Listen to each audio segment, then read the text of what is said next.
Hi, this is Matthew James PATEMAN. You might recognise me from Bad Boys Inc. back in the day. I'm also in Let Loose as the new lead singer, replacing Richie Wormling, and I'm now with the Fizz.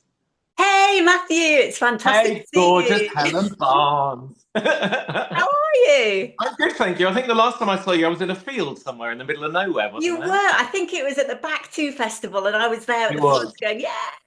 That was great. That was a really good one. That was one of the biggest ones we did last year, coming back with Let Loose. So, yeah, Well, really good fun. you won me over there because I had not seen you guys perform live before, and I thought you were absolutely fantastic, which is why I came and had a little chat with you afterwards.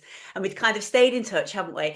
And Yeah, then the news broke that something very exciting was going to happen. As if I wasn't busy enough. I mean, I've always been, it's weird because since Bad Boys Inc., I've always been a jobbing singer. So I've been in various bands, a Wham tribute, I've been in an 80s tribute, I was in a band called Mad Hen for 20 years. Um, and weirdly, the opportunity came up to join the Fizz. And it was when I was actually at a Let Loose gig at a festival. And one of the girls who works for the Fizz came up and whispered in my ear. And she just said, "You know Mike Nolan's leaving?" I was like, "Yeah." I was like, the penny didn't drop. I was like, what? Just And go. she went, Oh, I've lost my phone. Just go back a little bit then. So when was this? This must have been about June, July last year. So Uh, you knew when we had our little chat at the Back to Festival, you knew something amazing was going to happen. I didn't really know because weirdly, when she said it to me, I didn't really think, oh yeah, I'll definitely do that. And then Ah, the ball started rolling, and I was worried that because I was already doing Let Loose, I'd been in a situation before with other bands where I'd been doing a gig and then I get offered another gig and I can't do that gig, and it all gets political, and I hate all that. And weirdly, I'd almost given up on joining the Fizz, and I went, I'm not going to audition, I'm not going to turn up, and I was going to ring them on the day and tell them. And then Cheryl went on air with Scott Mills on Radio 2 and said, oh, we'll probably get two or three boys just in case one of them can't do that gig that day. And I was going, this is all a bit spooky. So I was like, do you know what? Just go for it. And I went for it, and I haven't looked back. It's just amazing. It's just such fun. It's so did you have to actually do an interview then? Did you have to perform, sing some of their songs? What did you have to do? Yeah, it was weird because it was pouring with rain, like it would be. I dressed up. I thought I'd make an effort, and I turned up at Pineapple. There was about, I think they'd had about over a couple of hundred applicants and stuff, and they'd whittled them down, and then they were seeing these people at Pineapple on the day. And I'd met the girls before. I'd met the whole band before when I did a gig with Mad Hen many moons ago. So they wouldn't remember that. It was like someone's 50th birthday, and we were hiding in a garage somewhere getting changed. So I was like, hi, and it was like I felt like I knew them. It felt really relaxed. Um, the girls was there were three mic stands. The girls were ready to sing with me. I was like, oh, I'm not just standing up and singing that. I'm actually doing. We did two songs. I can't remember what we did. I want to say we did The Camera Never Lies, and we did Land of Make Believe. And it was So just, I was like, well, you'd rehearse these yeah, songs yeah, yeah. beforehand. Well, because I wasn't going to go for the audition, I hadn't rehearsed them that well. But luckily, being a bit of a Fizz fan when I was younger, I knew most of the words anyway, so it was easy.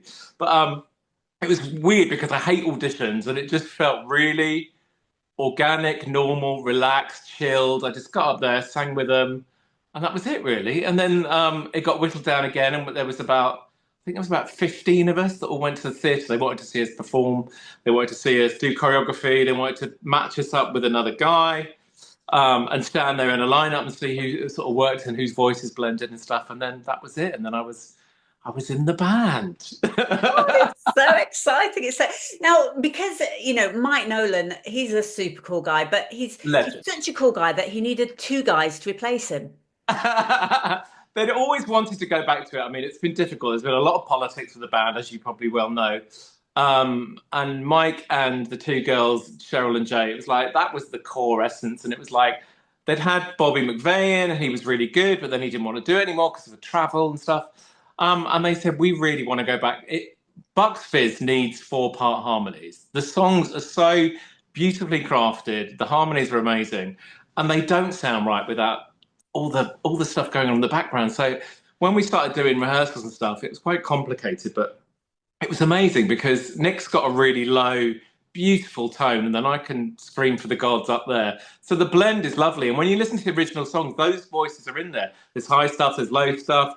Bobby had an amazing range, and Mike's got a beautiful voice. So it was lovely to go and play and experiment and see what sounded great and stuff. And Cheryl is such a genius when it comes to harmonies, absolute genius.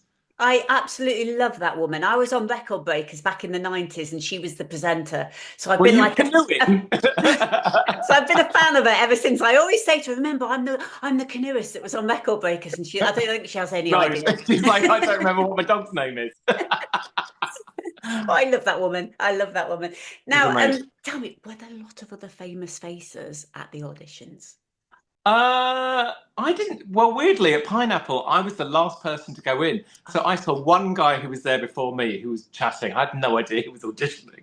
And then I went in, and then that was it. And then when we went to the last bit, there weren't any other famous people apart from Nick, obviously, who's managed to get into the band with me, who was in Fix. So, and he messaged me just before the audition at Pineapple and said, "Are you going to Covent Garden on Thursday?" And I was like, "Okay, cat's out the bag." And I thought, well, if he knows, but I'd been fending people off and going, "Oh, it must be Nathan Moore," because it had been said on Radio 2 that there was someone who'd already been in a boy band, and I was like, "Oh God!" So my phone just went poof. and people knew. People Yeah, started to well, I get was the trying to idea guess, and that I she was was just going to going, be in. "No, no, I hadn't thought about that at all." I was really fending people off. So is it a bit like X Factor where they line you all up in a row and they get some people to move forward and say, you're going through to the next lot. Sorry, you guys, you're not. And No, luckily it wasn't as bad as that. It was literally we did the second audition at the Stag in Sevenoaks, and they paired us up, and they didn't say anything. They just went, "Oh, let's try you two," and then Matthew, can you swap with so and so, and blah blah blah blah. Anyway, then they said, "Can you just come and sing an a cappella in a boardroom in this weird little boardroom?" They're all sitting there like the office, and I was like, "Okay, what do you want me to sing?" It was just really funny. So I started singing "Careless Whisper," which weirdly was my Bad Boys Inc. audition song as well. oh, wow. And then Cheryl started harmonising with me. I went, "Oh my God, that sounds great." She went, "Yes, that's what we'll be doing when we do it live." And I was like, "Okay, so am I in?" And they didn't tell me for about, I think it was about 3 days. We didn't find out anything. So it was all a bit hush hush. But it was amazing when I found out. I loved Did it. you find out over the phone? Yes, the gorgeous Elaine, who runs a lot of their bookings and stuff, she just messaged me and went, "Well, we'd already chatted a lot." She went, "You're definitely in the band." She was like, "That's if you want to join." I was like, "Yes, of course I do." That's so amazing. And how do you celebrate? Weirdly, I was on my own when I found out, and I was like, "Oh, I'll take the dog for a walk." That's how glamorous it was. But I hadn't really told anyone. So I phoned my mum and I told my partner, and then loads of friends found out and stuff, and everyone was going bonkers. I'm just going, "Oh my God, this is so exciting." Yeah. Oh, I was And they're all so going, "Are happy you for you. going to rip the 'Cause skirts off?" I'm like, "The only reason I'm doing it is to rip the skirts off." I was gonna, that was one of my questions, Matthew. Is that the only reason why you wanted to? Now, I remember messaging you, I think the night before or something like that, and saying, oh, good luck. And I remember you saying you were really, really nervous. Were you really nervous? Yeah, I was really. It's like, it's one of those things. I'm not good. If there's like a massive crowd and there's loads of people, I can sort of go on and just do it because I can't comprehend it. If it's more intimate and like audition thing, there was probably about 15 people in the room and they're filming a documentary. I was Oh, like, wow. there's a camera in my face. And I'm like, it was literally like here. And I was like, "Okay, you're going to see everything. You're going to see the sweat pouring off my face." I just hate auditions. But for some reason, just seeing Jay and Cheryl when I did the audition, I just felt really calm and just like, "Oh well." Oh. It's just like singing with some old mates, weirdly. It felt really normal, which is really odd, but then I didn't question it. I was like, just go with that. Just keep Yeah, going with yeah, that. yeah. Fantastic. Now tell me how it affects. Does it affect anything with Let Loose? What happened when you told them guys? Were they delighted for you, or were they a little bit gutted, or It what was happened? it was a bit weird at first because I literally wasn't going to go. So I hadn't told the boys because I wasn't going to go and audition. And then it sort of got leaked, and then I said, "Look, I need to tell you." And they were like, "Oh, are you leaving us then?" I'm like, "No, I was." We were talking as a band. We said we can't sustain doing what we're doing without other jobs and stuff. Everyone gave up their jobs. Lee was doing a bit of teaching. Rob had a job and gave it up.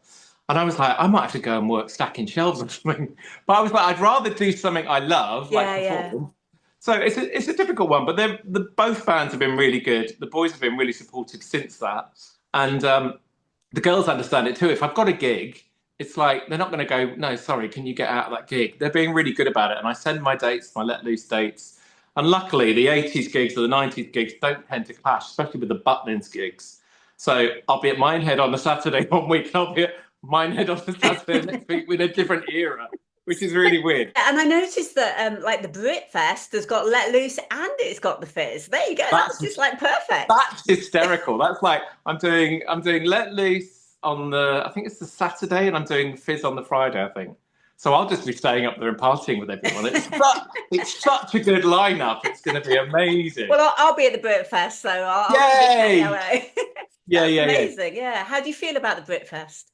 Oh, the lineup's just incredible. We're all pinching ourselves. Even speaking to the girls, speaking to the boys, it's like we're excited to see 10cc and Razorlight and so many amazing acts on. And I think it's a really lovely mix of people as well. It's going to be a lovely long weekend, and let's hope the sun's shining. You know what the UK weather's like in the summer. Because I know that the Fizz have got like a huge amount of very, very loyal fans. How have they taken to you? They have been absolutely amazing. There's been a couple of people, which you learn to sort of expect in this industry, who've gone, oh no, I'm not sure, and then they've sort of swallowed their words and gone, actually, we went to see them at their first gig at the Concord, and they were amazing. There's definitely a new energy in the band. Nick and I are literally champing at the bit to just get it right, nail it, sing the songs that we love, do the routines properly, go back and I mean, Cheryl's going, oh, I used to do that. I'm going to do this now. And I'm like, how would your brain comprehend that when you've done it for like 43 years? And she's Yeah. going, fine, I'll change my harmony. And I'm like, okay. So look, we learned I think it was about 13 songs, and it was just amazing. The first gig, the feedback was just phenomenal. There hadn't really been much bad publicity or anything from anyone. So it was lovely. And we launched it at Radio 2 with Scott Mills, and he welcomed us and everything. It's like, we just want to continue the Fizz legacy with the girls who still love doing what they do. They Yeah. absolutely love it. That very first night that you performed, you said it was at the Concord. How did that feel? That very first moment that you actually opened your mouth and started singing, one of the Fizz songs. How did it feel? It was so weird because we had a rehearsal the day before, and it went really well. And it's like the rehearsals are great, they're great, and then you literally wake up and you're going to bed with them in your head, and it's going round and round. You've got routines, you've got harmonies. And we were standing in the dressing room at the side of the stage, and it was like, oh, you're on I can't remember what it was, 6:30 or something. And at 6:25, the first song starts playing, and we're like, Oh, oh, okay. So I didn't have time to panic. We ran to the side of the stage, went on, sang New Beginning, which gives me goosebumps anyway. It's such a great song to sing. And I'd made a conscious decision to really enjoy the moment and really take it all in. And I absolutely loved that first gig. It was special. oh, good for you. Good for you. And do you get to rip off Cheryl's skirt or is it Jay's? I get to rip off Cheryl's skirt. So basically, I'm sort of in the lineup. I am Mike Nolan, so I'm a blue heart, which Fizz fans will know that's what I am. Oh, and did you get to meet Mike before you left? Yeah, we did, weirdly. We were desperate to see him at the Stag at his last gig that he did, which was amazing and sold out in about 20 minutes. And they said we should have done the Indigo or something like that. So very last minute, about 3 days before it happened, they said we can squeeze you into the lighting box, but we've got to keep you quiet because the fans will just go bonkers and Yeah, yeah. close. And it's Mike's night, and we didn't want to spoil that. But I'm so glad I went to see because it was so electric. Yeah. It was quite emotional. And because they're filming a documentary that we went to meet him in the dressing room and stuff, we'd never met him properly before. We'd never had a conversation. So they wanted to film all that, and it was really weird. It was like, he's bonkers, isn't he? Every time I've interviewed him, he's just completely bonkers. He just looked up at Nick and went, oh, you're very tall, aren't you? It was so cool. What's he doing with his time now then? Well, Cheryl's going, just go on a holiday. Just go and have a nice holiday. You can have like 2-month holiday somewhere.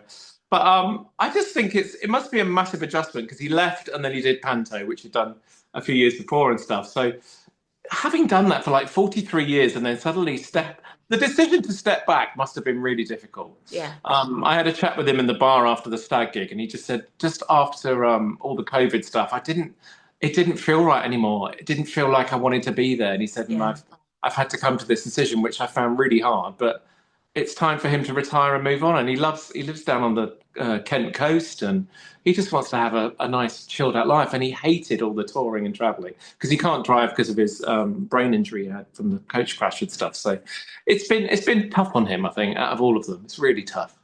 Oh. And so far, then, what has been the very best thing about joining the Fizz? Uh, just that the two girls are blooming amazing. What you see is what you get, literally. It's like we sat around in Cheryl's lounge doing harmonies, which is just weird. That was surreal, and there's like memorabilia everywhere, photos and gold discs, and all sorts of things going on. And it's like I'm singing these songs, and they give me goosebumps, and it's like it's just weird that a 10-year-old Matthew bought Land of Make Believe and wrote his name on it in green felt tip, and is now singing it and loves every second of it. It's weird. It's a very it's a very pinch me moment. And the best thing that we have is that we have an absolute blast on and off stage. There's been so much laughter. I've never had such fun in rehearsals and stuff. And I Oh. remember we were about to do the skirt rip, and I was like, "We haven't rehearsed this." She went, "It'll be fine. It'll be fine." I was like panicking and going, "Oh God, I'm going to get the wrong thing off for Did the the." Velcro work? Was it It okay? did work. It worked very well. I went, "Oh, you can use that skirt again. It's a good one." Fantastic. When I met you at the Back to Festival, you just came across as the loveliest guy. I think you're fantastic. I think you've got an amazing Oh, voice, and I'm just dead chuffed for you that this has all worked out. So, thank you. That's amazing, Helen. That's so kind of you. and thank you for doing this interview. No, you're welcome. And I hope to see you at the festival in Yes, Altrincham in the summer. we Yes. will see you soon. I'll sneak you a Thank little you glass so of much fizz. for chatting to Loving 80s music. Lots of love, darling. Thank you. Bye bye.